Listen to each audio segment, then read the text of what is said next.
తిరుపతిలో దారుణ ఘటన చోటు చేసుకుంది. భర్త సుఖం కోసం తన స్నేహితులకు గంజాయి అలవాటు చేసి ఆ తర్వాత డబ్బుల కోసం బ్లాక్మెయిల్ చేసింది ఓ భార్య.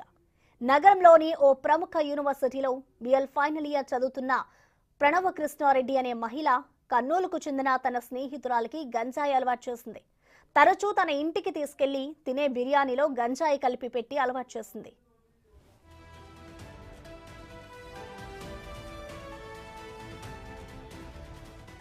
అయితే ఆ యువతి గంజాయి మత్తులో ఉన్నప్పుడు తన భర్త కృష్ణ కిషోర్ అత్యాచారం చేయించి స్వయంగా వీడియోలు తీసింది భార్య ప్రణవ్ కృష్ణారెడ్డి.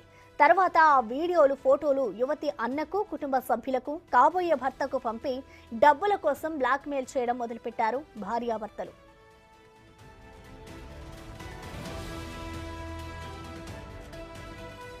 వారి వేధింపులు ఎక్కువ కావడంతో ఎమ్మార్పల్లి పోలీసులను ఆశ్రయించింది బాధితురాలు.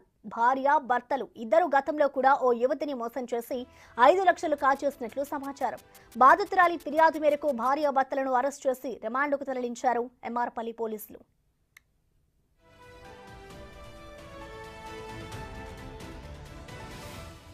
దీనిపై మరింత సమాచారాన్ని మా ప్రతినిధి దామోదర్ అందిస్తారు. దామోదర్, చెప్పండి, ఈ ఘటనకు సంబంధించిన డీటెయిల్స్ ఎలా ఉన్నాయి దామోదర్?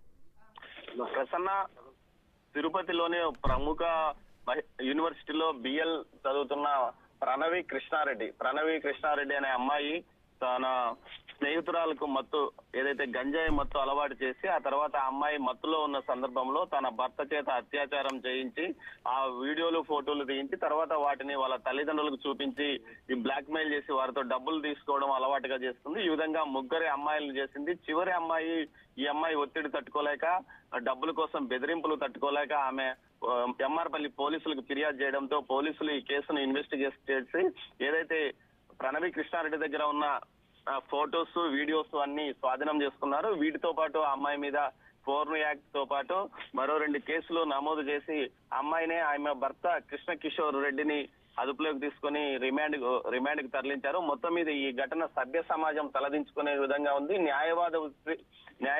న్యాయవాద వృత్తికి సంబంధించిన కోర్సు చదువుతున్న అమ్మాయి ఈ విధంగా దిగజారిపోయి డబ్బుల కోసం సొంత స్నేహితురాలనే మీదనే ఇట్లా ప్రయోగం చేయడాన్ని అందరూ తీవ్రంగా నిరసిస్తున్నారు. ఈ విషయం ఆ యూనివర్సిటీలో తెలియడంతో ఆమెను సస్పెండ్ చేస్తూ ఇప్పటికే యూనివర్సిటీ అధికారులు ఒక నిర్ణయం తీసుకున్న నేపథ్యం. మొత్తం మీద ఈ ఘటన తిరుపతి నగరంలో సంచలనం కలిగించింది. అయితే పోలీసులు బాధితుల యొక్క వివరాలు బయటకు తెలియజేయకూడదని రహస్యంగా ఈ విషయాన్ని ఉంచారు. మొత్తం మీద ఈ ఘటనకు సంబంధించి మరింతగా విచారణ జరుగుతుంది. ఈ ముగ్గురే బాధితులు ఉన్నారా, మరికొంతమంది బాధితులు ఉన్నారా అన్న విషయం మీద ప్రత్యేకంగా పోలీసులు ఒక బృందాన్ని కూడా ఏర్పాటు చేసిన పరిస్థితి కనిపిస్తుంది. ప్రసన్న, దీంతో పాటు తిరుపతి నగరంలో పెద్ద ఎత్తున గంజాయి అమ్మకాలు ఏ విధంగా కొనసాగుతున్నాయో ఈ ఘటన మనకు సాక్ష్యాధారంగా నిలుస్తుంది. Prasanna, thank you Damodar.